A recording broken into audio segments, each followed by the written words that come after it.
কিবোর্ডই এখন কামান। বোমা ফেলা যায় না আমেরিকায়, মিসাইল পৌঁছায় না ওয়াশিংটনে, কিন্তু একটা ম্যালওয়্যার সেটা পৌঁছে যায় টেক্সাসের তেলের ট্যাঙ্কে, নিউ ইয়র্কের এয়ারলাইন্সের সার্ভার রুমে, নীরবে নিঃশব্দে, কোনো যুদ্ধবিমান ছাড়াই। ইরান সেটাই করছে এবং দারুণভাবে করছে।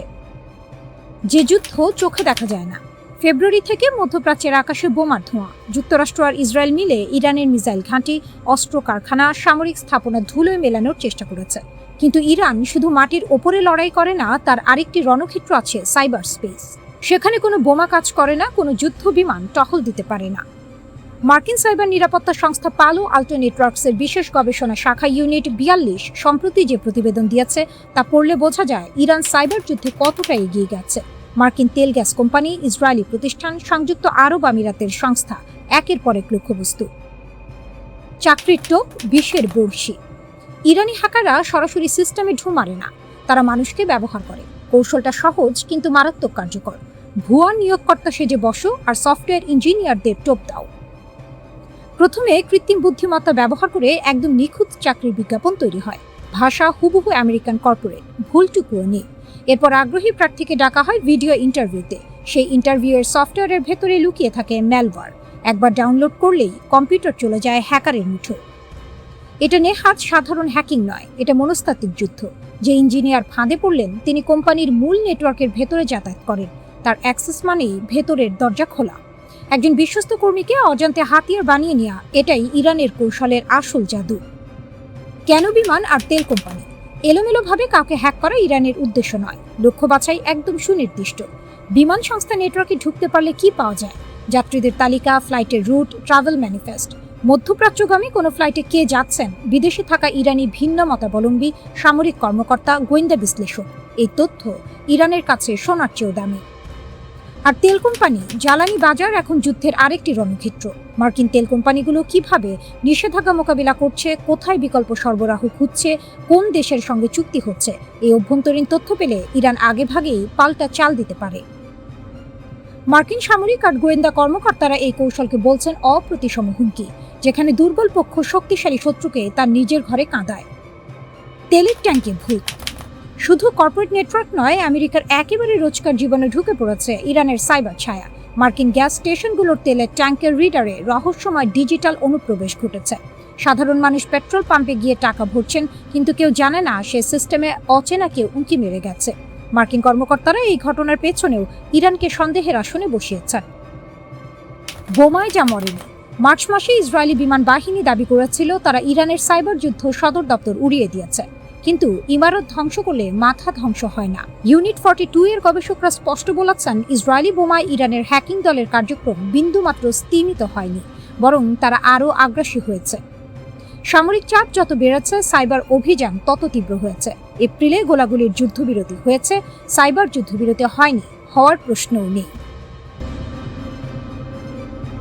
যুদ্ধের আগুন কখনোই শুধু সীমান্তে থেমে থাকে না। সে আগুনের স্বভাবই হলো ছড়িয়ে পড়া, ঝড়ের মতো, দাবানলের মতো, কিংবা ইতিহাসের সেই পুরনো রক্তাক্ত অধ্যায়ের মতো, যা একবার খুলে গেলে আর সহজে বন্ধ হয় না। আর ঠিক সেই কথাটাই যেন নতুন করে মনে করিয়ে দিল ইরানের Islamic revolutionary guard corps, IRGC। তাদের বার্তা পরিষ্কার, সরাসরি এবং অস্বস্তিকরভাবে শক্তিশালী। যদি আবার হামলা হয়, তাহলে এই যুদ্ধ আর শুধু পশ্চিম এশিয়ায় আটকে থাকবে না। এই কথার ভেতরে শুধু হুমকি নেই, আছে এক ধরনের আত্মবিশ্বাস, এক ধরনের লুকোনো শক্তির ইঙ্গিত, যেন দাবার বোর্ডে এখনো অনেক গুটি খেলা বাকি। ঘটনার শুরুটা খুব বেশি পুরনো নয়। ফেব্রুয়ারির 28 তারিখ, যখন যুক্তরাষ্ট্র ও ইসরায়েল যৌথভাবে ইরানের ওপর হামলা চালায়। যুদ্ধের আগুন জ্বলে ওঠে। তারপর এপ্রিলের 7 তারিখে যুদ্ধবিরতি। একটু থমকে যাওয়া, একটু নিঃশ্বাস নেওয়া। কিন্তু সেই বিরতি যেন ছিল ঝড়ের আগের নীরবতা। কারণ 6 সপ্তাহ পেরিয়ে গেলেও আলোচনার টেবিলে কোনো চূড়ান্ত সমাধান নেই, বরং এখন নতুন করে উত্তেজনা। ডোনাল্ড ট্রাম্প আবারও বলছেন, চুক্তি না হলে হামলা হতে পারে। তার কণ্ঠে সেই পুরনো কড়া সুর, সেই পরিচিত চাপ সৃষ্টি করার কৌশল। কিন্তু এবার জবাবও এসেছে অন্যরকম। IRGC বলছে, আমরা এখনো আমাদের সব শক্তি ব্যবহার করিনি। এই একটি বাক্যই যেন পুরো গল্পের মোড় ঘুরিয়ে দেয়। কারণ এর মানে কি? এর মানে যে যুদ্ধটা আমরা দেখেছি সেটা ছিল শুধু এক ঝলক। মূল শক্তি, মূল আঘাত এখনো বাকি। ইরান যেন বলছে, তোমরা যা দেখেছো সেটা শুধু ট্রেলার, পুরো সিনেমা এখন শুরুই হয়নি। আর এই আত্মবিশ্বাস আসছে কোথা থেকে? প্রথমত, সামরিক সক্ষমতা। ইরানের হাতে আছে বিশাল ড্রোন বহর, ব্যালিস্টিক মিসাইল এবং আঞ্চলিক মিত্রদের একটি বিস্তৃত নেটওয়ার্ক, যারা মধ্যপ্রাচ্যের বিভিন্ন প্রান্তে সক্রিয়। ইয়েমেন থেকে লেবানন এক অদৃশ্য জালের মতো বিস্তৃত এই প্রভাব। দ্বিতীয়ত, ভৌগোলিক কৌশল। হরমুজ প্রণালী বিশ্বের জ্বালানি সরবরাহের প্রায় 20% এই সরু জলপথ দিয়ে যায়, আর সেই পথটি এখন ইরানের নিয়ন্ত্রণে বন্ধ, যেন এক বিশাল অর্থনৈতিক সুইচ যা ইরান চাইলে চালু বা বন্ধ করতে পারে। এই এক পদক্ষেপেই পুরো বিশ্ব কেঁপে উঠেছে। জ্বালানির দাম বেড়েছে, বাজারে অস্থিরতা এবং সবচেয়ে বড় কথা, যুক্তরাষ্ট্রের ভেতরেই রাজনৈতিক চাপ বাড়ছে। নভেম্বরের নির্বাচনের আগে গ্যাসের দাম বাড়া মানে ভোটের মাঠে ঝুঁকি, আর সেই ঝুঁকির মুখেই দাঁড়িয়ে ট্রাম্প প্রশাসন। তাই এখন প্রশ্নটা শুধু সামরিক নয়, এটা অর্থনৈতিক, রাজনৈতিক এবং কৌশলগত সবকিছু মিশেল। আইআরজিসি আরও এক ধাপ এগিয়ে বলেছে, যদি আবার আগ্রাসন হয়, আমাদের আঘাত এমন জায়গায় পৌঁছাবে যা তোমরা কল্পনাও করতে পারবে না। এই কথাটা শুনতে সিনেমার ডায়লগের মতো লাগতে পারে, কিন্তু বাস্তবে এর অর্থ অনেক গভীর। এর মানে হতে পারে যুদ্ধের নতুন ফ্রন্ট খুলে যাওয়া, শুধু মধ্যপ্রাচ্য নয়, হয়তো ইউরোপ, হয়তো অন্য কোথাও যেখানে যুক্তরাষ্ট্রের স্বার্থ জড়িত। এক কথায়, যুদ্ধের মানচিত্র বদলে যেতে পারে। রাত নামতেই তেহরানের আকাশে নেমে আসে এক অদ্ভুত সুর। গুলির শব্দ নয়, বরং প্রস্তুতির প্রতিধ্বনি। যেন শহরটা বলছে, ঝড় আসুক, আমরা প্রস্তুত। আর সেই প্রস্তুতির কেন্দ্রবিন্দুতে দাঁড়িয়ে ইরান, এক অদম্য চরিত্র যে মাথা নত করতে শেখেনি। যুক্তরাষ্ট্রের নতুন করে দেয়া যুদ্ধের হুমকি যেন আগুনে ঘি ঢেলেছে, কিন্তু ইরান পিছিয়ে যায়নি, বরং আগুনে ঝাঁপ দিয়ে সোনা হওয়ার পথটাই বেছে নিয়েছে। তেহরানের রাস্তায় এখন শুধু গাড়ির শব্দ নয়, শোনা যায় অস্ত্রের ঝনঝনানি। যেন প্রতিটি কোণায় এক একটি বার্তা, আমরা ভয় পাই না। আলবোর্স পর্বতমালার বরফ ঢাকা চূড়াগুলো যখন অন্ধকারে হারিয়ে যায়, তখন শহরের নিচে জেগে ওঠে অন্য এক আলো। হাজার হাজার মানুষ নেমে আসে রাস্তায়। রাতের এই সমাবেশগুলো এখন আর শুধুই জমায়েত নয়, এগুলো হয়ে উঠেছে প্রতিরোধের প্রতীক। 3 মাস ধরে প্রতিদিন রাতে এই দৃশ্য, যেন ইরান ধীরে ধীরে নিজের জনগণকে এক সুতোয় গাঁথছে। কিন্তু এখানেই শেষ নয়। তেহরানের ব্যস্ত মোড়গুলোতে এখন বসেছে নতুন দৃশ্য, গান, কিয়স্ক। নামটা যতটা সহজ, ভেতরের বার্তাটা ততটাই গভীর। এখানে সাধারণ মানুষ, যারা হয়তো গতকালও বই বা চায়ের কাপে ব্যস্ত ছিল, আজ তারা হাতে নিচ্ছে AK-47, শিখছে কিভাবে অস্ত্র চালাতে হয়, কিভাবে খুলে আবার জোড়া লাগাতে হয়। ভানাক স্কোয়ারে দেখা গেল এক নারী, কালো চাদরে মোড়া কিন্তু চোখে দৃঢ়তা। তার সামনে এক প্রশিক্ষক, হাতে রাইফেল। দৃশ্যটা যেন এক প্রতীক। যখন সময় আসে, তখন ঘরের মানুষও যোদ্ধা হয়ে ওঠে। এ যেন সেই প্রবাদ, দুধের স্বাদ ঘোলে মেটানো নয়। ইরান বুঝিয়ে দিচ্ছে, তারা শুধু সেনাবাহিনীর ওপর নির্ভর করছে না, পুরো জাতিকেই প্রস্তুত করছে। রাষ্ট্রীয় টেলিভিশনও এই বার্তা ছড়িয়ে দিতে পিছিয়ে নেই। জনপ্রিয় উপস্থাপিকা মবিনা নাসিরি যখন লাইভ শোতে হাতে রাইফেল তুলে নেন, তখন সেটি আর শুধু একটি অনুষ্ঠান থাকে না, সেটি হয়ে ওঠে একটি ঘোষণা। তিনি বলেন, আমিও শিখছি। এই ছোট বাক্য যেন কোটি মানুষের মধ্যে আগুন জ্বালিয়ে দেয়। এখানে ইরানের কৌশল স্পষ্ট। তারা শুধু অস্ত্র দেখাচ্ছে না, তারা মন তৈরি করছে। কারণ যুদ্ধ শুধু মাটিতে হয় না, যুদ্ধ হয় মনেও। আর সেই মানসিক যুদ্ধেই ইরান যেন এক ধাপ এগিয়ে। বিশ্লেষকরা বলছেন, যুক্তরাষ্ট্রের ক্রমাগত চাপ ইরানকে এই পথে ঠেলে দিচ্ছে। কিন্তু ইরান এটাকে দুর্বলতা হিসেবে নিচ্ছে না, বরং শক্তিতে রূপান্তর করছে। তারা জানে, ভয় দেখিয়ে তাদের থামানো যাবে না, বরং এই চাপই তাদের আরো সংগঠিত করছে, জনগণকে একত্র করছে। এখন প্রশ্ন, এই প্রস্তুতি কোথায় গিয়ে থামবে? ইসরায়েলে মার্কিন যুদ্ধবিমান নামছে, তেহরানে চলছে অস্ত্র প্রশিক্ষণ। 2 প্রান্তে 2 প্রস্তুতি, মাঝখানে পুরো মধ্যপ্রাচ্য যেন বারুদের স্তূপ। কিন্তু এই উত্তপ্ত পরিস্থিতির মাঝেও ইরান এক বার্তা দিচ্ছে, তারা যুদ্ধ চায় না, কিন্তু যুদ্ধ এলে পিছিয়ে যাবে না। তারা আলোচনায় বসবে, কিন্তু মাথা নত করে নয়।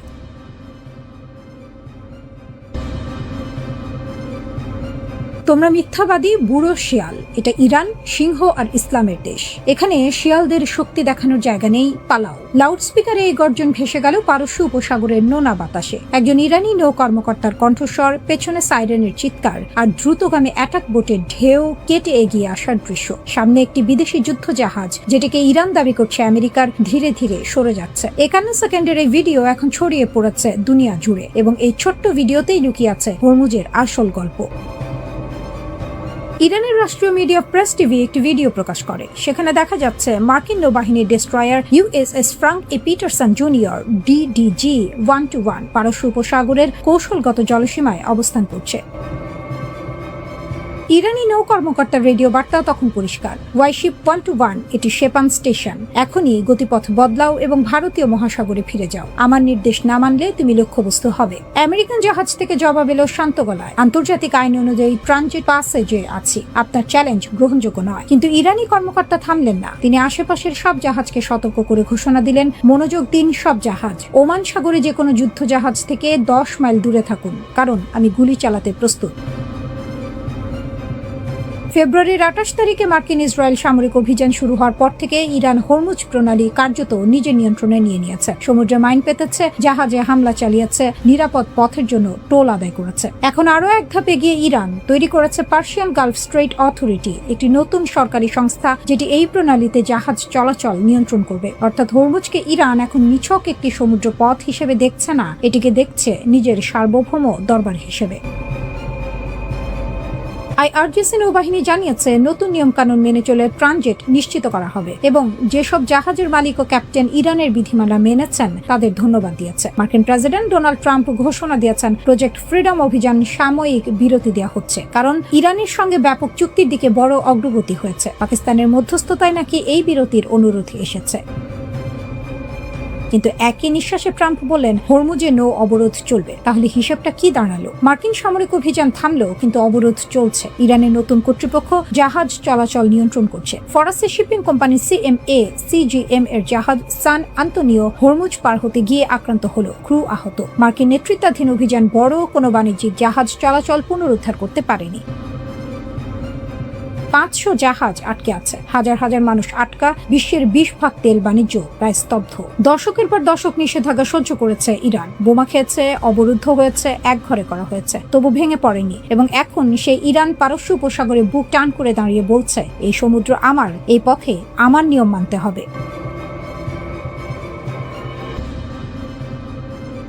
গোপন এক নথি, নিঃশব্দে ছড়িয়ে পড়া এক বিস্ফোরণ, আর সেই বিস্ফোরণের কেন্দ্রবিন্দুতে দাঁড়িয়ে আছে ইরান, নিঃসংকোচ, নির্ভীক, অদম্য। যুক্তরাজ্যের প্রভাবশালী সাময়িকী দ্য ইকোনমিস্টের হাতে আসা এই গোপন নথি যেন হঠাৎ করে উন্মোচন করে দিয়েছে এক অদৃশ্য যুদ্ধের মানচিত্র, যেখানে সরাসরি অস্ত্রের গর্জন নেই, কিন্তু প্রতিটি ছায়ার ভেতর লুকিয়ে আছে এক ভয়ঙ্কর বার্তা, ইরানকে শক্তিশালী করতে রাশিয়ার গোপন পরিকল্পনা। নথির পাতায় পাতায় উঠে এসেছে এক সাহসী কৌশল। সেখানে বলা হয়েছে রাশিয়া ইরানকে দিতে চেয়েছিল 5000 অত্যাধুনিক ড্রোন। শুধু ড্রোন নয়, জ্যাম প্রতিরোধী, নিখুঁত, লক্ষ্যভেদী এমন প্রযুক্তি যা আকাশ প্রতিরক্ষা ব্যবস্থাকেও ধোঁকা দিতে পারে, যেন এক নিঃশব্দ ঘাতক যার পদচারণা শোনা যায় না, কিন্তু আঘাত লাগে সরাসরি হৃদয়ে। এই ড্রোনগুলোর একটি অংশ ফাইবার অপটিক প্রযুক্তিতে নিয়ন্ত্রিত, যেখানে বেতার তরঙ্গের উপর নির্ভরতা নেই। ফলে শত্রুর জ্যামিং কৌশলে সেখানে প্রায় অকার্যকর। 40 কিলোমিটার দূর থেকেও নিখুঁত আঘাত, যেন দূরের অন্ধকারে বসে থাকা একজন শিকারী যার চোখ কখনো ভুল করে না। আর এখানেই ইরানের শক্তির প্রকৃত রূপ স্পষ্ট হয়ে ওঠে। দীর্ঘদিন ধরে মনে করা হতো রাশিয়া শুধু গোয়েন্দা তথ্য দিয়েই ইরানকে সহায়তা করছে, কিন্তু এই নথি বলছে ভিন্ন গল্প। এটি কেবল তথ্যের লেনদেন নয়, এটি প্রযুক্তির হস্তান্তর, এটি যুদ্ধক্ষেত্রে নতুন অধ্যায়ের সূচনা। নথিটি তৈরি করেছে রাশিয়ার সামরিক গোয়েন্দা সংস্থা GRU। 10 পৃষ্ঠার এই পরিকল্পনায় রয়েছে ডায়াগ্রাম, মানচিত্র, কৌশল, সবকিছু। এমনকি পারস্য উপসাগরের উপকূলীয় দ্বীপগুলো পর্যন্ত চিহ্নিত করা হয়েছে, যেন প্রতিটি আঘাত হয় হিসেব কষে। সময়ের প্রেক্ষাপট ছিল উত্তেজনাপূর্ণ। প্রেসিডেন্ট ডোনাল্ড ট্রাম্প ইরানের খার্গ দ্বীপে হামলার কথা ভাবছিলেন, আর ঠিক সেই সময়েই তৈরি হচ্ছিল এই নীরব প্রতিরোধের নকশা। কিন্তু গল্প এখানেই থেমে নেই। এই পরিকল্পনার দ্বিতীয় স্তর আরও বিস্ময়কর। সেখানে ছিল স্যাটেলাইট নিয়ন্ত্রিত ড্রোন, যেগুলোতে ব্যবহার করা হতে পারে স্টারলিং প্রযুক্তি। এই ড্রোনগুলো শুধু সামনের যুদ্ধক্ষেত্রেই নয়, বরং শত শত কিলোমিটার দূরের সরবরাহ লাইন পর্যন্ত ধ্বংস করতে সক্ষম। অর্থাৎ যুদ্ধ আর শুধু সম্মুখ সমরের মধ্যে সীমাবদ্ধ নয়, এটি এখন বিস্তৃত, গভীর এবং সর্বব্যাপী। আর তৃতীয় স্তর মানব সম্পদ। রাশিয়ার বিশ্ববিদ্যালয়ে পড়া প্রায় 10,000 ইরানি শিক্ষার্থীর মধ্য থেকে ড্রোন অপারেটর তৈরির পরিকল্পনা ছিল। পাশাপাশি তাজিক ও সিরীয় গোষ্ঠীগুলোকেও যুক্ত করার চিন্তা। ভাষা, দক্ষতা, আনুগত্য সবকিছু মিলিয়ে তৈরি হতে পারত এক নিখুঁত যুদ্ধযন্ত্র। এই পুরো চিত্রটি একটাই কথা বলে, ইরান কেবল প্রতিরোধ করছে না, ইরান নিজেকে রূপান্তর করছে। মধ্যপ্রাচ্যের আকাশে এখন আর শুধু যুদ্ধ বিমান উড়ে না, উড়ে অদৃশ্য আতঙ্ক। আর সেই আতঙ্কের নিয়ন্ত্রণে রয়েছে এমন এক শক্তি যাকে থামানো সহজ নয়। তবে প্রশ্ন রয়ে যায়, এই নথি কি বাস্তবে রূপ পেয়েছে? ড্রোনগুলো কি পৌঁছেছে ইরানে? প্রশিক্ষণ কি শুরু হয়েছে? উত্তর অজানা। কিন্তু একটি সত্য স্পষ্ট, যদি এই পরিকল্পনার সামান্য অংশ বাস্তব হয়, তবে তা যে কোনো মার্কিন সামরিক অভিযানের জন্য দুঃস্বপ্ন হয়ে উঠতে পারে। কারণ যুদ্ধের নতুন নিয়মে বড় শক্তি মানে সবসময় জয় নয়। কখনো কখনো ছায়ার আড়ালেই জন্ম নেয় প্রকৃত শক্তি, আর সেই শক্তির নাম ইরান। পারস্য উপসাগরের উত্তাল হাওয়ায় এখন নতুন একটি প্রশ্ন ঘুরপাক খাচ্ছে। বুশহরে কি আবার জ্বলে উঠবে পরমাণু চুল্লির আলো? কারণ যুদ্ধের ধুলো কিছুটা থিতু হতে না হতেই ইরান হাত বাড়িয়েছে রাশিয়ার দিকে। মস্কোর পরমাণু বিশেষজ্ঞদের ফিরিয়ে আনার তোড়জোড় শুরু হয়েছে তেহরানে। এই একটি পদক্ষেপে স্পষ্ট, ইরান ভাঙেনি, বরং নতুন সংকল্পে ঘুরে দাঁড়িয়েছে। আঘাত এসেছিল, কিন্তু দমেনি ইরান। সাম্প্রতিক যুদ্ধে যুক্তরাষ্ট্র ও ইসরায়েলের যৌথ বিমান বাহিনী বুশেহর পারমাণবিক কেন্দ্রকে লক্ষ্য করে কমপক্ষে 4 বার হামলা চালিয়েছে। শুধু ইরানকে আঘাত করাই নয়, পুরো উপসাগরীয় অঞ্চলকে তেজস্ক্রিয় বিপদের মুখে ঠেলে দেওয়ার এই নির্মম কৌশল দেখে শিউরে উঠেছিল খোদ জাতিসংঘের পরমাণু পর্যবেক্ষক সংস্থা IAEA। চুল্লি থেকে বিষাক্ত তেজস্ক্রিয় পদার্থ বাতাস ও পানিতে ছড়িয়ে পড়লে গোটা মধ্যপ্রাচ্য পরিণত হতো এক মৃত্যুকূপে। কিন্তু ইরানের তীব্র প্রতিরোধের লৌহ দেয়ালে সেই বিপদকে থামিয়ে দিয়েছে। এ যেন বাঘের গুহায় ঢুকে বাঘকেই ঘায়েল করার চেষ্টা, যা শেষ পর্যন্ত শিকারীকেই ফাঁদে ফেলেছে। হামলার ভয়ে রাশিয়া নিজের কিছু কর্মী সরিয়ে নিয়েছিল। নতুন 2টি ইউনিটের নির্মাণ কাজও সাময়িক স্থগিত হয়েছিল। কিন্তু ইরান থামেনি। যুদ্ধের আজ গায়ে মেখেও তেহরান ঘোষণা দিয়েছে 2029 সালের মধ্যে নতুন 2টি পারমাণবিক রিঅ্যাক্টরের কাজ শেষ করতেই হবে। 6 দশকের স্বপ্ন রাশিয়ার হাত ধরে পূর্ণতা। বুশেহর পারমাণবিক কেন্দ্রের গল্পটা শুধু বিজ্ঞানের নয়, এটা একটি জাতির অদম্য মনোবলের গল্প। 1975 সালে জার্মান কোম্পানির সাথে হাত মিলিয়ে এই কেন্দ্রের নির্মাণ শুরু হয়েছিল। কিন্তু রাজনৈতিক জটিলতার ফাঁদে পড়ে কাজ থমকে যায়। তখন পাশে এসে দাঁড়ায় রাশিয়া। পুতিনের দেশের সহায়তায় দীর্ঘ প্রতীক্ষার অবসান ঘটিয়ে 2011 সালে আলো জ্বালায় বুশেহর। মধ্যপ্রাচ্যের প্রথম পারমাণবিক বিদ্যুৎ কেন্দ্র হিসেবে ইতিহাসের পাতায় নাম লেখায় ইরান। 1000 মেগাওয়াট বিদ্যুৎ উৎপাদন করে দেশটির কোটি মানুষের ঘরে আলো পৌঁছে দিচ্ছে এই কেন্দ্র। 2017 সাল থেকে আরও 2টি নতুন ইউনিটের কাজ শুরু হয়েছে, এবারও রাশিয়ার কাঁধে ভর করে। শত শত রুশ প্রকৌশলী ও পরমাণু বিজ্ঞানী দীর্ঘদিন ধরে বুশেহরে কাজ করে আসছিলেন। ইরানে নিযুক্ত রাষ্ট্রদূত কাজেম জালানি এখন সরাসরি মস্কোর দরজায় কড়া নাড়ছেন। সেই বিশেষজ্ঞদের ফেরত পাঠান, কাজ শুরু করুন।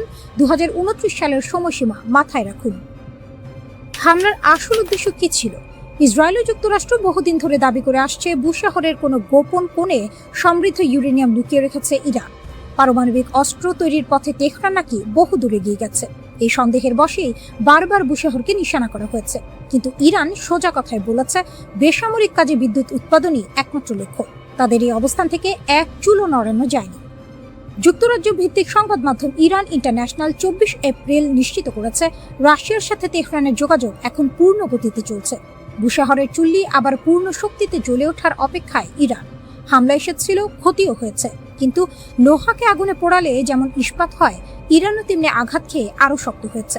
বুশেহরের এই পরমাণু আলো নেভানো যায়নি, নেভানো যাবেও না। মার্কিন সাম্রাজ্যবাদের অহংকার এবং ইসরায়েল নামক আগ্রাসী শক্তির দম্ভ মধ্যপ্রাচ্যের বালিয়াড়িতে দাফন হয়ে গেছে। পারস্য উপসাগরের বুকে নিজেদের সুরক্ষিত দুর্গ মনে করা মার্কিন সামরিক ঘাঁটিগুলো এখন ধ্বংসস্তূপে পরিণত। ইরানের অপারেশন ট্রু প্রমিস 4 ছিল বিশ্বশক্তির অপ্রতিদ্বন্দ্বী দম্ভের গায়ে এক বিশাল চপেটাঘাত। ইরান প্রমাণ করে দিয়েছে, তারা কেবল কথা বলে না, তাদের প্রতিটি পদক্ষেপ নিখুঁত এবং বিধ্বংসী।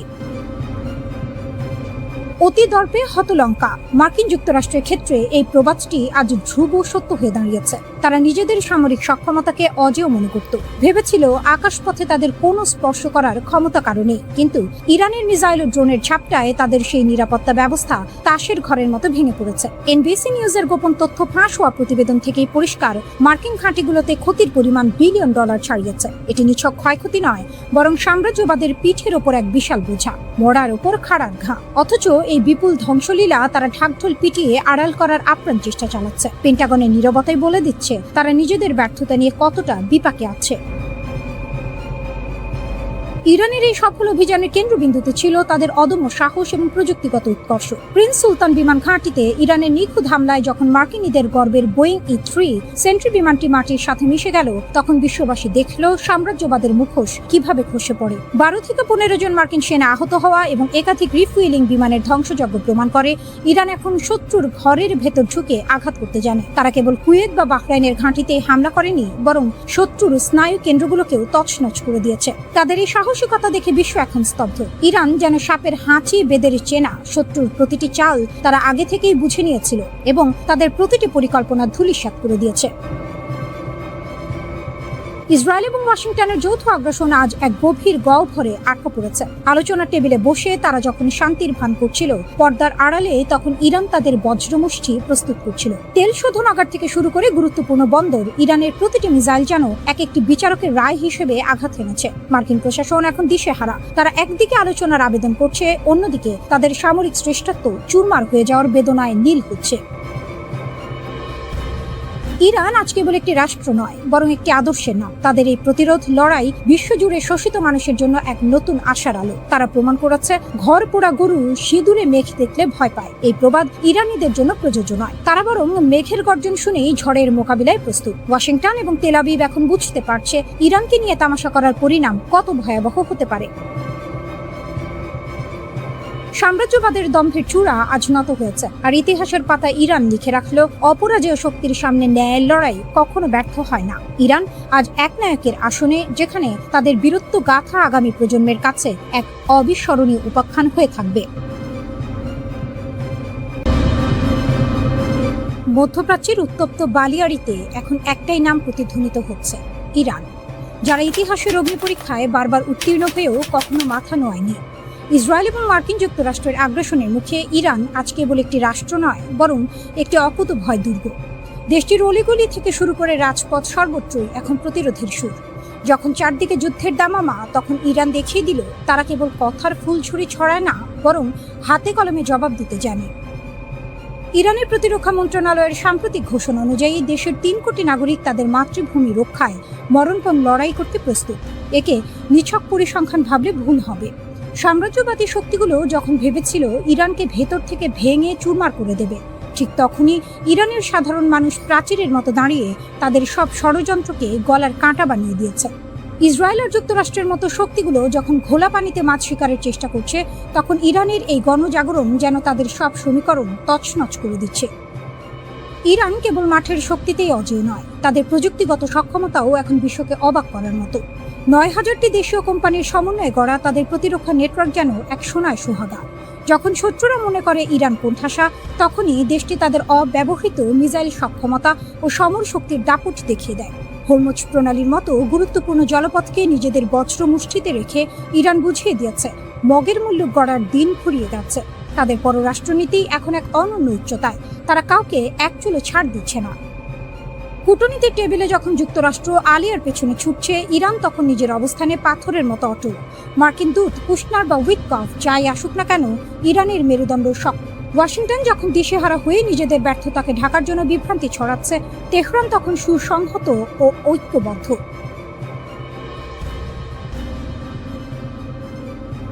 পাকিস্তানের মধ্যস্থতায় শান্তি আলোচনার নাটকীয়তায় যখন মার্কিন প্রশাসন কিংকর্তব্য বিমূঢ়, ইরান তখন স্পষ্ট ঘোষণা করেছে আত্মমর্যাদা বিকিয়ে কোনো আপোষ নয়।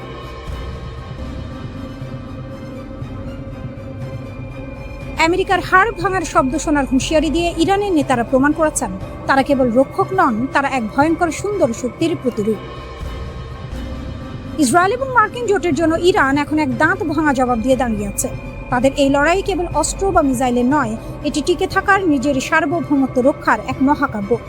ইরান বিশ্বকে দেখিয়ে দিয়েছে শক্তিশালী প্রতিপক্ষের সামনেও মাথা উঁচু করে কিভাবে বাঁচতে হয়। তারা জানে ষড়যন্ত্রের জাল কতই না গভীর, কিন্তু তাদের অদম্য জেদ ও জাতীয় ঐক্যের সামনে সব সাম্রাজ্যবাদী স্বপ্ন ধূলিসাৎ হতে বাধ্য।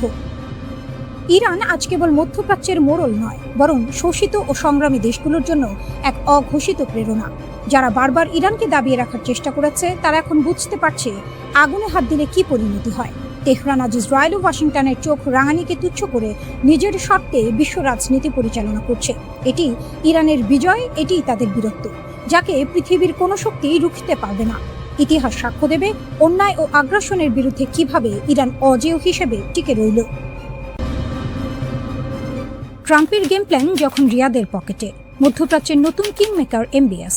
রণক্ষেত্রে যখন বারুদের গন্ধ, তখন পর্দার আড়ালে চলছে কূটনৈতিক দাবার চাল। আর এই খেলায় এখন আক্কেল গুড়ুম করে দেওয়ার মতো চাল চালছেন সৌদি আরবের ক্রাউন প্রিন্স মোহাম্মদ বিন সালমান। ডোনাল্ড ট্রাম্প ভেবেছিলেন আব্রাহাম অ্যাকর্ড দিয়ে মধ্যপ্রাচ্যকে নিজের হাতের মুঠোয় আনবেন, কিন্তু রিয়াদ এখন বুঝিয়ে দিচ্ছে খেলা হবে তাদের শর্তে। যুক্তরাষ্ট্র আর ইসরায়েল যখন লেবাননকে নিজেদের বলয়ে টানার জন্য আকাশ কুসুম কল্পনা করছে, তখন সৌদি আরব সেখানে এক মাস্টার স্ট্রোক দিয়েছে। রিয়াদ এখন লেবাননকে স্পষ্ট বার্তা দিয়েছে, ইসরায়েলের সাথে কোনো আলোচনা হবে না যদি না সেখানে ফিলিস্তিন রাষ্ট্রের নিশ্চয়তা থাকে। লেবাননের পার্লামেন্ট স্পিকার নবি বেরিও এখন সৌদি সুরেই গান গাইছেন। তিনি সাফ জানিয়ে দিয়েছেন, সৌদি আরব সই না করলে লেবাননও কোনো চুক্তিতে যাবে না। ট্রাম্পের সাজানো বাগান এখন রিয়াদের ইশারায় তাসের ঘরের মতো ভেঙে পড়ার উপক্রম। হোয়াইট হাউসে বসে ট্রাম্প যখন হুঙ্কার ছাড়ছেন, এমবিএস তখন অত্যন্ত ঠান্ডা মাথায় জলবৎ তরলং করে দিয়েছেন আসল সত্যটা। তিনি সাফ জানিয়ে দিয়েছেন, আমরা আব্রাহাম অ্যাকর্ডসের অংশ হতে চাই, কিন্তু আমাদের রাস্তা পরিষ্কার হতে হবে। এই রাস্তা হলো দ্বিরাষ্ট্র সমাধান। সৌদি আরব কেবল নিজের ফায়দা দেখছে না, বরং পুরো আরব বিশ্বের স্বার্থের প্রশ্নে তারা এখন অটল। ওয়াশিংটন যতই চাপ দিক না কেন, রিয়াদ এখন আর চোখ বুজে সই করার পাত্র নয়। তারা এখন মধ্যপ্রাচ্যের সেই নায়ক যে নিজের শর্তে শান্তি কিনতে জানে। ট্রাম্প লেবাননের আইন বদলানোর স্বপ্ন দেখছেন, বলছেন ইসরায়েলের সাথে কথা না বলা নাকি অপরাধ। কিন্তু তিনি হয়তো ভুলে গেছেন, খোদ ইসরায়েলের ভেতরেই এখন ভরাডুবি শুরু হয়েছে। জেরুজালেমের রাজপথে নেতুরে কাট্টার মতো কট্টর ইহুদিরা যখন ইসরায়েলি পতাকা পোড়ায় এবং জায়নবাদকে প্রতারণা বলে ঘোষণা করে, তখন ট্রাম্পের শান্তি চুক্তি এক প্রকার মরীচিকা ছাড়া আর কিছুই নয়। সৌদি আরব খুব ভালো করেই জানে, অভ্যন্তরীণভাবে জরাজীর্ণ একটি রাষ্ট্রের সাথে তাড়াহুড়ো করে চুক্তি করা মানে নিজের পায়ে কুড়াল মারা। লেবাননের রাজনীতিবিদরা যখন নিজেদের মধ্যে দা কুমড়া সম্পর্ক বজায় রেখে দ্বিধা বিভক্ত, তখন সৌদি দূত ইয়াজিদ বিন ফারহান বৈরুতে গিয়ে পরিষ্কার করে দিয়েছেন, তাড়াহুড়োর কোনো জায়গা নেই। ট্রাম্পের 3 সপ্তাহের যুদ্ধবিরতি হয়তো ক্ষণস্থায়ী শান্তি দেবে, কিন্তু স্থায়ী সমাধান আসলে কেবল রিয়াদের গ্রিন সিগন্যাল পেলে। এমবিএস এখন সেই অবস্থানে পৌঁছেছেন যেখানে হোয়াইট হাউসকেও বলতে হচ্ছে, আমরা বিষয়টি নিয়ে আরও আলোচনা করব। মধ্যপ্রাচ্যের এই বিশৃঙ্খল পরিস্থিতিতে সৌদি আরব এখন আর কেবল একটি তেল সমৃদ্ধ দেশ নয়, তারা এখন এক অপরাজেয় পলিটিক্যাল জায়ান্ট। ট্রাম্পের ডিল অব দ্য সেঞ্চুরি এখন রিয়াদের ডাস্টবিনে যাবে নাকি বাস্তবে রূপ নেবে, তা সম্পূর্ণ নির্ভর করছে এমবিএসের বুড়ো আঙুলের ইশারায়। সৌদি আরব প্রমাণ করে দিয়েছে, মধ্যপ্রাচ্যের রাজনীতিতে তারা কোনো চুনোপুটি নয়, বরং তারাই হলো আসল হর্তাকর্তা, বিধাতা।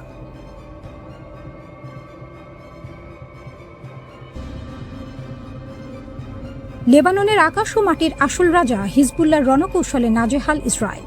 লেবানন সীমান্তে এখন আর কেবল কামানের গর্জন নেই, আচ্ছা আধুনিক প্রযুক্তির আক্কেল গুড়ুম করে দেওয়ার মতো এক লড়াই। ইসরায়েল ভেবেছিল তাদের অত্যাধুনিক হারমিস 450 ড্রোন দিয়ে লেবাননের আকাশে খবরদারি করবে, কিন্তু হিজবুল্লাহর ক্ষেপণাস্ত্রের আঘাতে সেই ড্রোন যখন মাটির দিকে মুখ থুবড়ে পড়ল, তখন পেন্টাগন থেকে তেল আবিব সবারই হাড়ির খবর ফাঁস হয়ে গেল। দক্ষিণ লেবাননের আকাশে ড্রোনের ধ্বংসাবশেষ আর দাউ দাউ করে জ্বলা আগুন এটাই প্রমাণ করে যে হিজবুল্লাহর আকাশ প্রতিরক্ষা এখন আরও শক্তিশালী।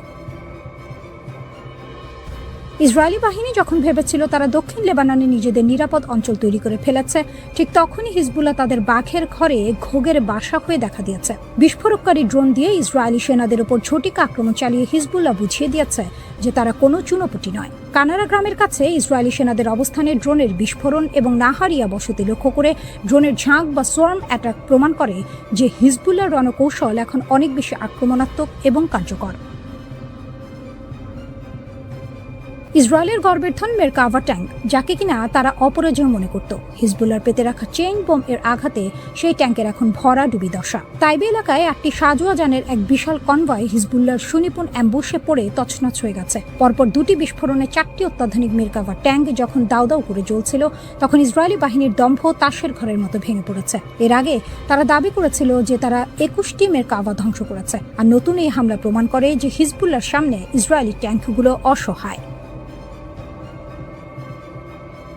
হোয়াইট হাউসে বসে ডোনাল্ড ট্রাম্প যখন দাবি করছেন যে ইসরায়েল আর লেবাননের মধ্যে যুদ্ধবিরতি আরও 3 সপ্তাহ বাড়ানো হয়েছে এবং দুই দেশ একে অপরকে খুব পছন্দ করে, তখন বাস্তব পরিস্থিতি হলো কাজীর গরু কিতাবে আছে, গোয়ালে নেই। হিজবুল্লাহর আইন প্রণেতা হাসান ফাদলাল্লাহ স্পষ্ট জানিয়ে দিয়েছেন ইসরায়েলের তৈরি করা তথাকথিত ইয়েলো লাইন বা প্রতিরক্ষা রেখা তারা গুড়িয়ে দেবেন। ট্রাম্পের মধ্যস্থতা আর সরাসরি কূটনৈতিক আলোচনার আশ্বাস যখন কেবল ফাঁকা আওয়াজ হিসেবে শোনা যাচ্ছে, তখন হিজবুল্লাহর প্রতিরোধ লড়াই মাঠ পর্যায়ে ইসরায়েলকে কোণঠাসা করে ফেলেছে। কাগজে কলমে যুদ্ধবিরতির কথা বলা হলেও সীমান্তের উত্তেজনা এখন চরম সীমায়। হিজবুল্লাহর যোদ্ধারা যখন একের পর এক সারফেস 2 ইয়ার মিসাইল ছুটছে, তখন ইসরায়েলি বিমান বাহিনীর নাভিশ্বাস উঠে যাচ্ছে। ইসরায়েল দাবি করেছে তারা লঙ্ঘন ঠেকাচ্ছে, কিন্তু হিজবুল্লাহর মতে এই যুদ্ধবিরতি এখন কেবল ডুমুরের ফুল। হিজবুল্লাহর স্পষ্ট বার্তা, যতক্ষণ না লেবাননের মাটি থেকে শেষ ইসরায়েলি সেনা বিদায় নিচ্ছে এবং আমেরিকানরা কোনো সুনির্দিষ্ট সুবিধা দিচ্ছে, ততক্ষণ এই লড়াই চলবে। মধ্যপ্রাচ্যে এই মহানাটকে হিজবুল্লাহ আজ সেই অদম্য শক্তি যারা কেবল কথার ফুলঝুরি নয়, বরং মাঠ পর্যায়ে ইসরায়েলি দম্ভকে ধুলোয় মিশিয়ে দেওয়ার ক্ষমতা রাখে। ইরান ও যুক্তরাষ্ট্রের মধ্যকার টানাপোড়েনের এই নতুন অধ্যায় যেন এক রুদ্ধশ্বাস নাটক। একদিকে ইরানের রাজপথে দাপিয়ে বেড়াচ্ছে প্রলয়ঙ্করী সব ব্যালিস্টিক মিসাইল, অন্যদিকে হোয়াইট হাউসে বসে প্রেসিডেন্ট ডোনাল্ড ট্রাম্পের যুদ্ধবিরতি বাড়ানোর নাটকীয় সিদ্ধান্ত। ভূ রাজনীতির এই রঙ্গমঞ্চে দুই পক্ষই এখন অগ্নি পরীক্ষার মুখোমুখি। ইরানের সামরিক প্রদর্শনী আর ওয়াশিংটনের কূটনীতি, সব মিলিয়ে বিশ্ব এখন এক অনিশ্চিত ভবিষ্যতের দিকে তাকিয়ে। তেহরান, কেরমান এবং আরিক শহরে ইরানি বিপ্লবী গার্ড বাহিনী IRGC যে মিসাইল প্যারেড করেছে তা ছিল বিশ্ববাসীর জন্য একটি স্পষ্ট বার্তা। গাদার থেকে শুরু করে কোরআন শাহ, শত্রুর বুক কাঁপানো সব মিসাইল নিয়ে রাজপথে ইরানের এই মহড়া যেন প্রমাণ করছে মাসব্যাপী যুদ্ধ বা মার্কিন অবরোধে তারা একটুও দমে যায়নি। IRGCর দাবি, যুদ্ধবিরতির এই সময়টুকু তারা কাজে লাগিয়ে ক্ষেপণাস্ত্র ও ড্রোন লঞ্চার তৈরির গতিকে যুদ্ধের আগের চেয়েও বাড়িয়ে দিয়েছে। মাটির নিচে গড়ে তোলা বিশাল মিসাইল সিটি আর অস্ত্রের ভান্ডার নিয়ে ইরানের এই গর্বিত ভঙ্গি যেন গাছে কাঁঠাল গোফে তেল দেওয়ার মতো। তারা নিশ্চিত যে তারা পরাজয় মানবে না। তাদের এই আস্ফালন বিশ্বকে জানান দিচ্ছে ইরান তার শক্তিমত্তার বিচারে এখনো অটল। প্রেসিডেন্ট ডোনাল্ড ট্রাম্পের যুদ্ধবিরতি বাড়ানোর ঘোষণাটি যেন এক সাপের ছুঁচো গেলা অবস্থা। আগে যুদ্ধবিরতি বাড়াতে অনীহা প্রকাশ করলেও শেষ মুহূর্তে পাকিস্তানের মধ্যস্থতায় তিনি সুর বদলেছেন। ট্রাম্পের দাবি, নতুন কোনো প্রস্তাব না আসা পর্যন্ত এই যুদ্ধবিরতি বহাল থাকবে। ট্রাম্প প্রশাসন একদিকে বলছে ইরানকে রুখতে তাদের সামরিক প্রস্তুতি তুঙ্গে, অন্যদিকে পাকিস্তানের অনুরোধে যুদ্ধবিরতি বাড়াচ্ছে। ট্রাম্প প্রশাসন হয়তো ভাবছে সময় ক্ষেপণ করে তারা নিজেদের কৌশল গুছিয়ে নেবে, কিন্তু বাস্তবতা ভিন্ন। ইরানের পাল্টা হুমকি, যে কোনো আক্রমণ হলে দাঁত ভাঙা জবাব দেওয়া হবে, স্পষ্ট করে দিচ্ছে যে ইরানের সাথে তাদের এই যুদ্ধ এক দীর্ঘমেয়াদী সংঘাতের দিকেই ধাবিত হচ্ছে। যুক্তরাষ্ট্রের ট্রেজারি সেক্রেটারি বলছেন ইরানকে অর্থনৈতিকভাবে পঙ্গু করতে তাদের ম্যাক্সিমাম প্রেসার বা সর্বোচ্চ চাপের নীতি অব্যাহত থাকবে। মার্কিন নৌ অবরোধে ইরানের বন্দরগুলো এখন কার্যত অচল। একে ইরান যুদ্ধের ঘোষণা হিসেবে দেখছে। একদিকে অস্ত্রের অভাব ও অর্থনৈতিক অবরোধ, অন্যদিকে ইরানের অদম্য জেদ। এই পরিস্থিতির মধ্যে কূটনীতির আলো দেখাটা এখন আকাশ কুসুম কল্পনা ছাড়া আর কিছুই নয়। ইরান মনে করছে তারা কেবল আকাশপথেই নয়, বরং আঞ্চলিক প্রভাবের লড়াইয়েও যুক্তরাষ্ট্রকে কোণঠাসা করে ফেলেছে। তাদের ভাষায় যুক্তরাষ্ট্র লেবানন থেকে শুরু করে পুরো অঞ্চল জুড়েই তাদের প্রভাব হারিয়েছে।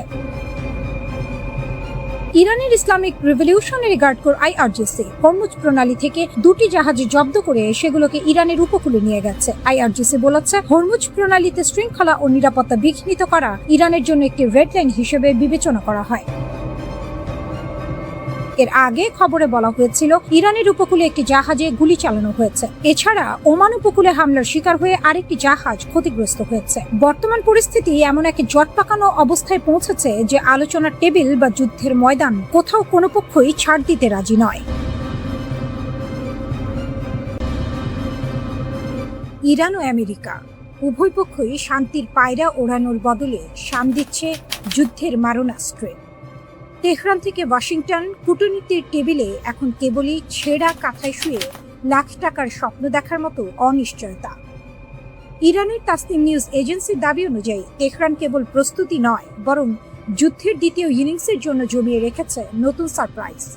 28 ফেব্রুয়ারি শুরু হওয়া এই লড়াইয়ে ইরান ইতিমধ্যে অপারেশন ট্রু প্রমিস 4 এর মাধ্যমে পশ্চিম এশিয়ায় মার্কিন ঘাঁটি এবং ইসরায়েলি অবস্থানে ড্রোন ও ক্ষেপণাস্ত্রের বৃষ্টি বইয়ে দিয়েছে। 2 সপ্তাহের এই বিরতিতে ইরান হাত গুটিয়ে বসে থাকেনি, বরং শত্রু শিবিরের নতুন লক্ষ্যবস্তু নির্ধারণ আর সামরিক সজ্জার রথ দেখা ও কলা বেচার কাজ সেরে নিয়েছে। তেহরানের সাফ কথা, আমেরিকা যদি কূটনীতির টেবিলকে আত্মসমর্পণের টেবিল বানাতে চায়, তবে তারা নরক নামাতে করতে দ্বিধা করবে না।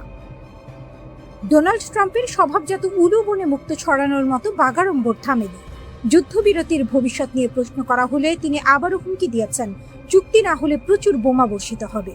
এদিকে ইসলামাবাদের শান্তি আলোচনার টেবিলে বসার কথা থাকলেও তেহরান তা সরাসরি অস্বীকার করেছে। 19 এপ্রিল থেকে ইরানের অবস্থান অনড়, হুমকির ছায়ায় কোনো আপোষ নয়। এমনকি পাকিস্তানের মাটিতে কোনো প্রতিনিধি দল পাঠানোর খবরকেও তারা আষাঢ়ে গল্প বলে উড়িয়ে দিয়েছে। ইরানের পররাষ্ট্রমন্ত্রী আব্বাস আরাকচি এবং মুখপাত্র ইসমাইল বাঘাই স্পষ্ট করে দিয়েছেন, মার্কিন নৌ অবরোধ এবং ভারতীয় পতাকাবাহী ও অন্যান্য বাণিজ্যিক জাহাজে হামলার ঘটনাগুলো যুদ্ধবিরতির কফিনে শেষ পেরেক ঠুকে দিয়েছে। হরমুজ প্রণালী এখন বিশ্বের তেলের লাইফলাইন নয়, বরং জমের দুয়ার হয়ে দাঁড়িয়েছে। মার্কিন নৌবাহিনী যখন অবরোধের জাল বিছিয়ে ইরানকে শ্বাসরোধ করতে চাইছে, ঠিক তখনই তেহরান তাদের সুজা 2 নামক মালবাহী জাহাজ নিয়ে সেই জাল ছিন্ন ভিন্ন করে বন্দরে পৌঁছে দিয়েছে। এটি কেবল একটি যাত্রা নয়, বরং ওয়াশিংটনের প্রতি তেহরানের এক প্রকাশ্য চ্যালেঞ্জ। ভারত, চীন ও অন্যান্য দেশের উদ্দেশ্যে ইরানের তেলের ট্যাঙ্কারগুলোর এই অবাধ চলাচল বুঝিয়ে দিচ্ছে, নৌ অবরোধ কেবল কাগজ কলমেই সীমাবদ্ধ। কিন্তু এই টানা পোড়েনে সবথেকে বেশি উভয় সংকটে পড়েছে ভারত। একদিকে চাবাহার বন্দরের ভবিষ্যৎ, অন্যদিকে জ্বালানি নিরাপত্তা। নয়াদিল্লি এখন সাপও মরে না, লাঠিও ভাঙে না, এমন এক কূটনীতির চক্করে পিষ্ট। পাকিস্তানের প্রধানমন্ত্রী শেহবাজ শরীফ এবং সেনাপ্রধান আসিম মুনির আপ্রাণ চেষ্টা করছেন যাতে জলে কুমির আর ডাঙায় বাঘ পরিস্থিতি এড়ানো যায়। কিন্তু জেডি ভ্যান্সের নেতৃত্বে মার্কিন প্রতিনিধি দল যখন ইসলামাবাদে পৌঁছানোর অপেক্ষায়, তখন ইরান তাদের কক্ষপথ বদলে ফেলেছে। লেবাননে ইসরায়েলি হামলা আর পারস্য উপসাগরে মার্কিন প্ররোচনা, এই দুই মিলে পরিস্থিতিকে এমন এক জায়গায় নিয়ে গেছে যেখানে এক মাঘে শীত যায় না প্রবাদটি বারবার মনে পড়ছে। পারস্য উপসাগরের আকাশে এখন যে গুমোট মেঘ জমেছে, তা কি শান্তির বৃষ্টি হয়ে ঝরবে, নাকি পারমাণবিক বজ্রপাতে ছাই করে দেবে তিলে তিলে গড়া এই সভ্যতাকে? তার উত্তর কেবল সময়ের হাতেই তোলা রইল। ইরান যুক্তরাষ্ট্র যুদ্ধের দামামা বাজার সঙ্গে সঙ্গে বিশ্বজুড়ে একটি ধারণা প্রবল হয়ে উঠেছিল যে চীনের অর্থনীতি মরার উপর খাড়ার ঘাড় সম্মুখীন হবে। চীন বিশ্বের বৃহত্তম জ্বালানি আমদানিকারক দেশ হয়, হরমুজ প্রণালীর ওপর যে কোনো আঘাত দেশটির জন্য সোনার হরিণ হারানোর মতো বিপর্যয় ডেকে আনবে, এমনটাই ছিল বাঘা বাঘা বিশ্লেষকদের অভিমত। কিন্তু বাস্তবতা হলো, চীন এই সংকটে কোনো চাপের মুখেই পড়েনি, বরং তারা কৌশলগতভাবে আরো শক্তিশালী অবস্থানে উঠে এসেছে। ওয়াশিংটনের অনেক নীতি নির্ধারক চীনকে অশুভ শক্তির অক্ষের অংশ হিসেবে চিহ্নিত করে ভেবেছিলেন ইরান কোণঠাসা হলে চীনও কুল হারিয়ে দিশেহারা হবে। কিন্তু এটি ছিল আদার ব্যাপারী হয়ে জাহাজের খবর নেওয়ার মতো ভুল ধারণা। প্রথমত, চীনের জ্বালানি নিরাপত্তার বিষয়টি যতটা অতিরঞ্জিত করে দেখা হতো, বাস্তবে তা নয়। ইরানের তেলের ওপর চীনের নির্ভরশীলতা মোট আমদানির মাত্র 10%, যা সৌদি আরব বা অন্যান্য মিত্র দেশের চেয়ে অনেক কম। চীন কোনো একটি নির্দিষ্ট দেশের ওপর নির্ভর করে সব ডিম এক ঝুড়িতে রাখে না। তাই ইরান ও যুক্তরাষ্ট্রের উত্তেজনায় চীন আতঙ্কিত হওয়ার বদলে ঠান্ডা মাথায় পরিস্থিতি পর্যবেক্ষণ করেছে। দেশটির বৈদেশিক নীতিতে ইরান ও সৌদি আরবের মতো বিপরীতমুখী দেশগুলোর সঙ্গে ভারসাম্য বজায় রাখাই তাদের মূল মন্ত্র। ফলে ইরান যুক্তরাষ্ট্রের দ্বন্দ্বে চীন কেবল দর্শক হয়েই থাকেনি, বরং তারা সাপও মরবে, লাঠিও ভাঙবে না, এই নীতিতে অটল থেকেছে।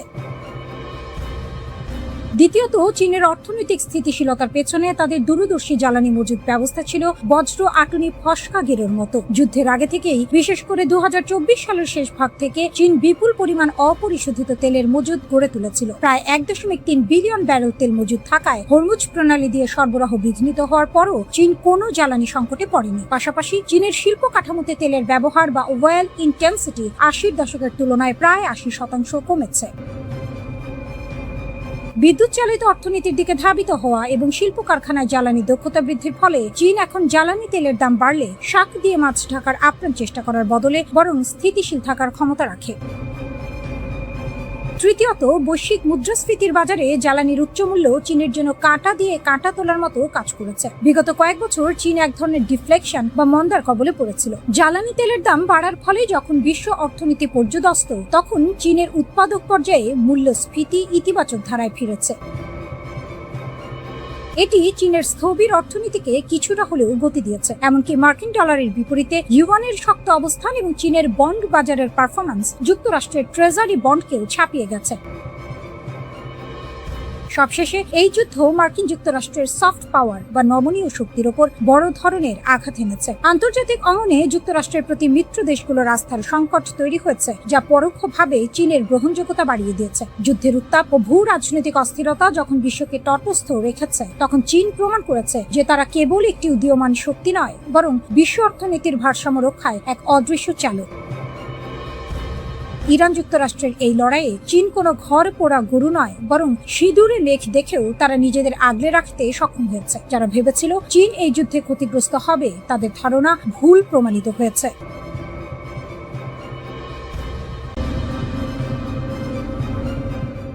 আকাশ কুসুম কল্পনা করা এক দর্পিত ব্যক্তির মুখে সজোরে চপেটা খা। মেহেদী হাসান এনডিটিভিকে দেওয়া সাক্ষাৎকারে অত্যন্ত স্পষ্টভাবে দেখিয়েছেন যে তথাকথিত শক্তিশালী দেশগুলো যখন মনে করেছিল এক সপ্তাহে ইরানকে ধূলিসাৎ করে দেবে, তখন তাদের সেই ধারণা আজ বালির কাঁধের মতো ভেঙে পড়েছে। যুদ্ধের ব্যাকরণে একটি কথা প্রচলিত আছে, দুর্বল শক্তি যদি হার না মানে তবে দিন শেষে তারাই বিজয়ী। ইরান ঠিক এই তাসের ঘর ভাঙার খেলায় মেতেছে। বর্তমানে সর্বশ্রেষ্ঠ সামরিক শক্তি এবং দুটি পারমাণবিক শক্তিধর দেশের বিপক্ষে বুক ফুলিয়ে টিকে থাকা কোনো ছেলে খেলা নয়। ইতিহাস সাক্ষী দেয়, ইরানিরা সহজে নতি স্বীকার করার পাত্র নয়। যারা মনে করেছিলেন ইরান দ্রুত আত্মসমর্পণ করবে, তারা আসলে ইরানের লড়াকু মানসিকতা এবং ইতিহাসের পাতা থেকে শিক্ষা নিতে ভুলে গেছেন।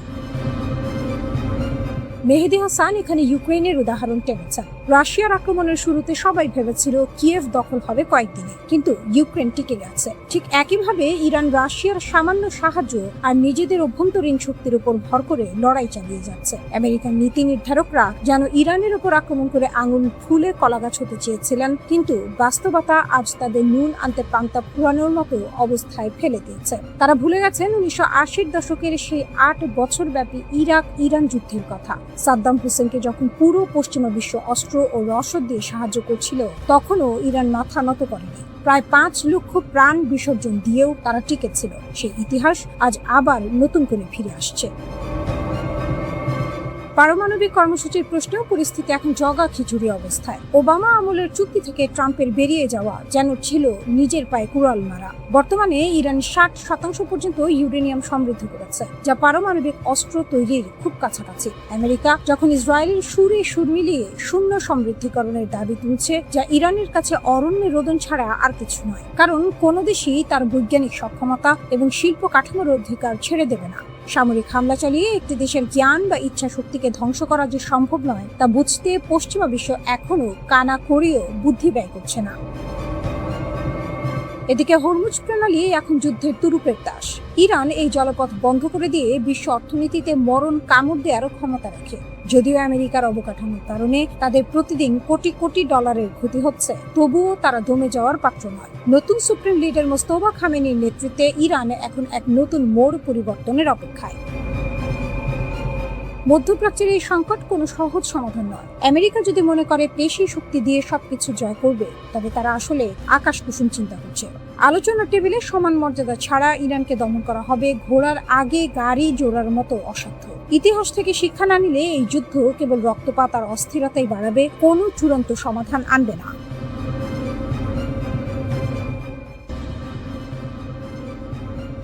মহাকাশের কক্ষপথে থাকা এক চীনা স্যাটেলাইট এখন ইরানের সামরিক কৌশলে এনেছে আমূল পরিবর্তন। একে সামরিক বিশ্লেষকরা অভিহিত করছেন গেম চেঞ্জার হিসেবে। আগে যেখানে ইরানের ক্ষেপণাস্ত্র হামলার লক্ষ্যভ্রষ্ট হওয়ার ঝুঁকি ছিল, এখন চীনা প্রযুক্তির ছোঁয়ায় তা যেন তীরের মতো লক্ষ্যভেদী। এটি কেবল প্রযুক্তির উন্নয়ন নয়, বরং ভূ রাজনীতির মোড় ঘুরিয়ে দেওয়ার এক নিখুঁত চাল।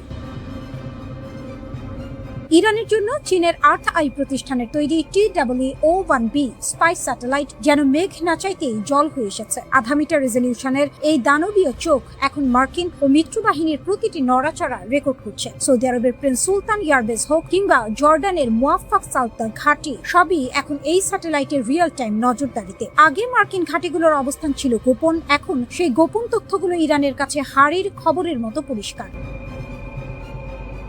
বেইদু নেভিগেশন সিস্টেমের সাথে এই স্যাটেলাইটের সমন্বয় ইরানকে এক অজেয় শক্তিতে পরিণত করেছে, যা পেন্টাগনের জন্য নিশ্চিতভাবেই মরার উপর খাড়ার ঘা। এই নতুন প্রযুক্তিগত উন্নতির ফলে ইরান এখন হামলার আগে যেমন লক্ষ্যবস্তু সুনির্দিষ্ট করতে পারছে, তেমনি হামলার পরবর্তী ক্ষয়ক্ষতি যাচাইও 1 সেকেন্ড সময় নষ্ট করছে না। এটি তাদের প্রক্সি গোষ্ঠীগুলোর সক্ষমতা বহুগুণ বাড়িয়ে দিয়েছে। পশ্চিমা প্রতিরক্ষা ব্যবস্থা, যা এতদিন তাদের আকাশসীমা নিয়ে নিশ্চিত ছিল, এখন তারা পড়েছে শাখের করাতের মুখে। পেছনে ফিরলে বিপদ, সামনে এগুলে ঝুঁকি। ইরানের এই সামরিক উত্থান পশ্চিমা বিশ্বের জন্য বড় ধরনের এক দুঃস্বপ্ন। এদিকে বেইজিং তার চিরাচরিত ভঙ্গিতে এই অভিযোগকে ভিত্তিহীন বলে উড়িয়ে দিচ্ছে। চীন সরাসরি সামরিক সহায়তার কথা অস্বীকার করলেও বিশ্ববাসী জানে শাক দিয়ে মাছ ঢাকা আর সম্ভব নয়। যখন মার্কিন প্রেসিডেন্ট ডোনাল্ড ট্রাম্পের মতো ব্যক্তিত্বরা সরাসরি হুঁশিয়ারি দিচ্ছেন যে ইরানকে সহায়তা করলে কঠোর নিষেধাজ্ঞা দেওয়া হবে, তখন চীনের এই অস্বীকার যেন ঢাল নেই, তলোয়ার নেই, নিধিরাম সর্দারের মতো শোনাচ্ছে। কারণ ডিজিটাল যুদ্ধের এই যুগে স্যাটেলাইট তথ্য আদান প্রদানই এখন সবচেয়ে বড় মারণাস্ত্র। ইরান এবং চীন যেভাবে একে অপরের পরিপূরক হিসেবে কাজ করছে, তাতে স্পষ্ট যে তাদের এই গোপন আঁতাত কোনো সাধারণ বিষয় নয়, বরং এটি দীর্ঘমেয়াদী এক ভূ রাজনৈতিক মাস্টার প্ল্যান। সামরিক বিশ্লেষকদের মতে ইরান এখন কোনো রণক্ষেত্রে সরাসরি উপস্থিতি ছাড়াই ডিজিটাল যুদ্ধের মাধ্যমে পরাশক্তিগুলোকে নাকানি চুবানি খাওয়াচ্ছে। এটি কেবল প্রযুক্তির লড়াই নয়, এটি আধিপত্যের লড়াই। মার্কিনীদের জন্য এই পরিস্থিতি এখন আতে ঘা লাগার মতো। বছরের পর বছর ধরে চলা নিষেধাজ্ঞা ইরানকে কেবল মানসিকভাবেই শক্তিশালী করেনি, বরং তাদের বাধ্য করেছে নতুন নতুন উদ্ভাবনী পথ খুঁজতে। আর চীন সেই পথকেই প্রশস্ত করে দিয়েছে। মহাকাশ প্রযুক্তিতে চীনের ক্রমবর্ধমান এই আধিপত্য আগামী দিনে বিশ্ব রাজনীতির ভারসাম্যকে আরো অস্থিতিশীল করে তুলতে পারে। ইরান ও চীনের এই প্রযুক্তিগত মৈত্রী বিশ্বকে নতুন এক বাস্তবতার সামনে দাঁড় করিয়ে দিয়েছে। আমেরিকা এবং তার মিত্ররা যদি এখনই নিজেদের প্রতিরক্ষা কৌশলে আমূল পরিবর্তন না আনে, তবে ভবিষ্যতে তাদের জন্য বাঘের ঘরে ঘোগের বাসা বাঁধার মতো পরিস্থিতি তৈরি হওয়া কেবল সময়ের ব্যাপার। বিশ্ববাসী এখন দেখছে কিভাবে প্রযুক্তি আর কূটনীতির মিশেলে একটি ছোট দেশ বিশ্ব শক্তির দর্প চূর্ণ করতে সক্ষম হয়।